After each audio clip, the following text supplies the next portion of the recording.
Kenalkan, nama saya Firda Purwani. Saya salah satu mahasiswi dari Fakultas Psikologi di Universitas Taman Jakarta. Tujuan saya mengajak ibu ke sini untuk mencari informasi mengenai pengaruh media sosial terhadap prestasi siswa. Sebelumnya, boleh memperkenalkan diri dulu? Baik, perkenalkan nama saya Rizky Bersida. Saya salah satu BK di SMK PGRI Cibinong. Pak, silakan, ada yang bisa saya bantu? Sebelumnya, apakah ibu berkenan untuk saya gali-gali atau saya cari informasi mengenai pengaruh media sosial terhadap prestasi siswa? Ya, sangat berkenan, silakan. Terima kasih ibu, terima kasih atas waktunya dan terima kasih kesempatannya. Apakah di SMK PGRI 2 Cibinong ini memperbolehkan para siswa membawa handphone, Bu? Diperbolehkan karena kami sudah punya yang namanya aplikasi GLS itu untuk anak-anak belajar secara online. Gitu ya, Bu? Iya. Apakah ibu merasa siswa di SMK PGRI ini sering meniru atau mempraktikkan hal-hal yang mereka lihat di media sosial? Oh, itu sering banget tuh, karena mulai dari tingkah laku mereka, dari perkataan mereka itu tuh perkataan-perkataan yang kalau kata anak umum itu bisa diikut-ikutan. Gaya-gaya mereka berpakaian, penampilan itu sangat ditiru sama mereka. Sejauh mana konten positif atau negatif di media sosial mempengaruhi perilaku dan motivasi belajar siswa? Itu sangat berpengaruh. Ada yang kalau anak itu bisa menyikapi dengan bijak, mereka menjadi berprestasi dengan mereka melihat contoh dari media sosial. Misalkan mereka di kami itu kan ada jurusan yang namanya multimedia, jadi ada yang beberapa anak dari multimedia itu yang meniru untuk gimana caranya membuat konten dengan baik, terus gimana caranya menarik pelanggan untuk mempromosikan pemasaran produk yang mereka buat gitu. Jadi tergantung dari siswa. Ya, dan tergantung balik lagi ke siswanya gimana memanfaatkan teknologi yang ada. Apakah siswa ibu pernah menyampaikan bahwa mereka mempelajari sesuatu dari media sosial yang berhubungan dengan pelajaran? Nah, bagaimana nih menurut ibu dampaknya terhadap prestasi mereka? Kalau dari anak-anak yang menyampaikan berpengaruh atau enggaknya ke pelajaran mereka itu gak banyak, tapi terakhir ada yang menyampaikan mereka itu trending ya. Nah, itu sampai ada yang bisa menganalisis trending itu dari belajar dari sosial media, tapi bahkan dia sampai mendapatkan penghasilan dan uang dari hasil dia trending itu dia buat untuk ikut semacam privat les privat untuk masalah itu. Tapi karena dia merasa kayaknya saya udah gak sanggup nih ikutin pelajarannya, jadi dia mundur. Jadi anak itu sebenarnya lebih paham ke kapasitas dirinya sampai mana daripada dia tuh mikir daripada uangnya kebuang tapi dia nggak nyampe gitu. Jadi ya udah dia memilih mundur. Ada yang kayak gitu. Dan negatifnya pun ada aja itu kasus anak-anak yang meniru hal yang tidak baik dari media sosial tersebut. Bagaimana ibu melihat perbedaan antara siswa yang sering terpapar konten edukatif di media sosial dibandingkan dengan yang mengonsumsi konten hiburan saja?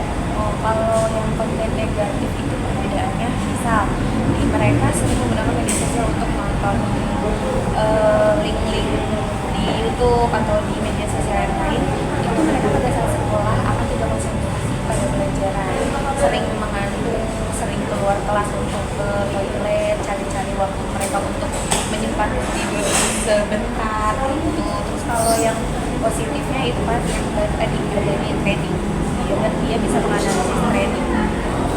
Menurut ibu nih Bu, apa yang menjadi alasan utama siswa menggunakan media sosial? Nah, apakah untuk hiburan saja, atau belajar, atau berkomunikasi dengan teman?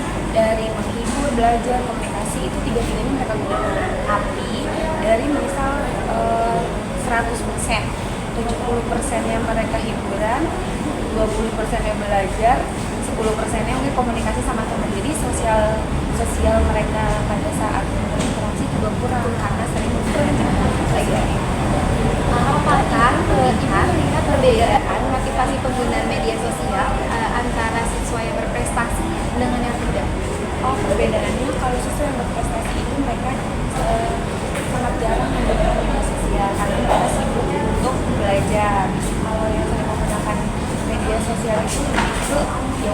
mereka ikutan tren aja gitu ngomong, jadinya perbedaannya seperti itu. Dan paling yang lebih menonjol dari siswa yang tidak berprestasi karena kebanyakan menonton sosial media itu karena mereka sering menyimaknya handphone dibanding mereka handphone itu maksudnya sosial media yang tidak mengedukasi dibanding teman-teman yang melihat sosial media yang mengedukasi pelajaran.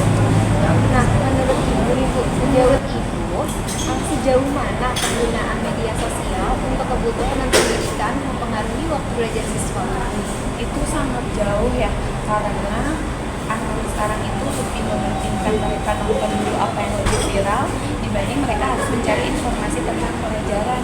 Jadi mereka tuh lebih gak mau ketinggalan tren dibanding mereka ketinggalan ilmu pengetahuan. Nah, menurut Ibu, apakah siswa menggunakan media sosial secara intensif memiliki kesulitan dalam mengingat materi pelajaran? Nah, bisa Ibu ceritakan pengalaman atau contoh kasusnya? Memiliki kesulitan karena pengaruh sosial media itu sangat, karena mereka lebih mengingatnya tuh kayak sekarang yang ada kan ini Bu. Contoh kasusnya itu ada salah satu siswa yang memang dia itu lebih sering, jadi waktu dalam 1 kali 24 jam itu bisa dibilang 12 jamnya itu mereka menggunakan media sosial. Terus ketika ditanya pelajaran mereka kurang paham, bahkan sulit mengingat. Jadi mereka lebih mudah mengingatnya itu apa yang mereka tonton gitu. Jadi sebisa guru-guru kami nih di sekolah, gimana caranya anak ini tertarik untuk menyimak pelajaran. Jadi seperti mereka menyimak tontonan mereka di sosial media. Nah, menurut pengamatan Ibu, bagaimana siswa menyeimbangkan antara waktu belajar dan penggunaan media sosial? Kebanyakan itu mereka belum bisa mengatur jam mereka kapan menggunakan media sosial, kapan mereka harus belajar, kapan mereka harus bersosialisasi dengan orang, kebanyakan seperti itu. Tapi kami sedang mulai memasuki untuk ajak mereka bicara caranya mengatur waktu belajar, interaksi sama orang-orang sekitar dan media sosial. Jadi belajar tetap berjalan, sosialisasi tetap berjalan, dan ketinggalan informasi. Bagaimana sekolah atau guru mengarahkan siswa untuk menggunakan media sosial secara bijak, Bu, agar tidak mengganggu pembelajaran? Contohnya saya pribadi itu contohnya mengajak anak-anak misal dari jam 7 pagi sampai jam 12 itu kan waktunya mereka sekolah. Nah, pulang sekolah itu kan mereka ada yang istirahat, jalan kaki badannya yang kaum muslim. Terus nanti setelah istirahat itu baru kita sarankan jam 2 sampai jam 3 itu boleh mereka menggunakan media sosial. Entah itu mereka mau menonton film lewat media sosial atau mereka berinteraksi dengan teman-temannya lewat media sosial. Nanti setelah itu mereka dari jam 4 sampai jam 5 itu ada juga untuk mereka bisa belajar. Nah, setelah itu istirahat, mereka diperbolehkan lagi menggunakan handphone itu sampai jam 21. Jadi setelah itu baru istirahat, karena di usia mereka itu kan di usia 12 sampai 17 tahun itu harus istirahat di jam 10 ke bawah, jam 10 malam ke bawah. Kan terlepas dari itu semua, yang penting kami memberikan di sekolah kami itu sudah menyarankan pastikan selepas dari sekolah itu di luar jangkauan kami. Jadi balik lagi sebetulnya ke siswa tersebut dan cara pendidikan orang tua juga. Balik lagi ya ke individu dan Cara mendidik orang tua. asik sekali ya Bu, pembicaraan wawancara kita hari ini. Tidak terasa sudah di penghujung pertanyaan wawancara ini, Bu. Sebelumnya terima kasih atas waktu Ibu, informasi yang Ibu berikan. Saya mohon maaf apabila dari perkataan saya atau pertanyaan saya menyinggung atau ada salah kata. Mohon maaf ya Bu. Iya, sama-sama. Mohon maaf juga kalau ada jawaban yang kurang meyakinkan atau kalau kurang puas, gak apa-apa. Baik, terima kasih ya Ibu. Semoga Ibu sehat selalu. Sampai bertemu di lain kesempatan.